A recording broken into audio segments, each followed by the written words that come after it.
யாருமே நீங்க ஸ்டார்ட் பண்ணும்போது கிளாப் பண்ண மாட்டாங்க, யாருமே பண்ண மாட்டாங்க. உங்க ஃப்ரெண்ட்ஸ், உங்க ஃபேமிலி, உங்க பார்ட்னர், யாருமே. நீங்க டே அண்ட் நைட் உங்க கோல் அச்சீவ் பண்றதுக்காக ஒர்க் பண்ணிட்டு இருப்பீங்க. அந்த அசில் அப்போ உங்களை சுத்தி ஒரு பியூர் சைலன்ஸ் இருக்கும். No validation, no support, no applause.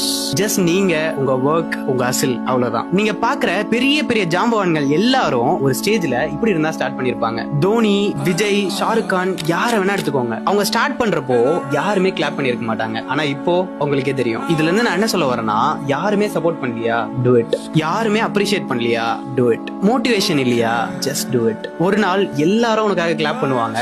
Just make sure அது ஸ்டாண்டிங் ஓவேஷனா இருக்கணும். யாருமே நீங்க ஸ்டார்ட் பண்ணும்போது கிளாப் பண்ண மாட்டாங்க, யாருமே பண்ண மாட்டாங்க. உங்க ஃப்ரெண்ட்ஸ், உங்க ஃபேமிலி, உங்க பார்ட்னர், யாருமே. நீங்க டே அண்ட் நைட் உங்க கோல் அச்சீவ் பண்றதுக்காக ஒர்க் பண்ணிட்டு இருப்பீங்க. அந்த அசில் அப்போ உங்களை சுத்தி ஒரு பியூர் சைலன்ஸ் இருக்கும். No validation, no support, no applause. Just நீங்க, உங்க ஒர்க், உங்க அசில், அவ்வளவுதான். நீங்க பாக்குற பெரிய பெரிய ஜாம்பவான்கள் எல்லாரும் ஒரு ஸ்டேஜ்ல இப்படி இருந்தா ஸ்டார்ட் பண்ணிருப்பாங்க. தோனி, விஜய், ஷாருக் கான், யார வேணா எடுத்துக்கோங்க. அவங்க ஸ்டார்ட் பண்றப்போ யாருமே கிளாப் பண்ணிருக்க மாட்டாங்க. ஆனா இப்போ உங்களுக்கே தெரியும். இதுல இருந்து நான் என்ன சொல்ல வரேன்னா, யாருமே சப்போர்ட் பண்ணலையா, டூ இட். யாருமே அப்ரிஷியேட் பண்ணலையா, டூ இட். மோட்டிவேஷன் இல்லையா, ஜஸ்ட் டூ இட். ஒரு நாள் எல்லாரும் உனக்காக கிளாப் பண்ணுவாங்க. ஜஸ்ட் மேக் ஷுர் அது ஸ்டாண்டிங் ஓவேஷனா இருக்கணும்.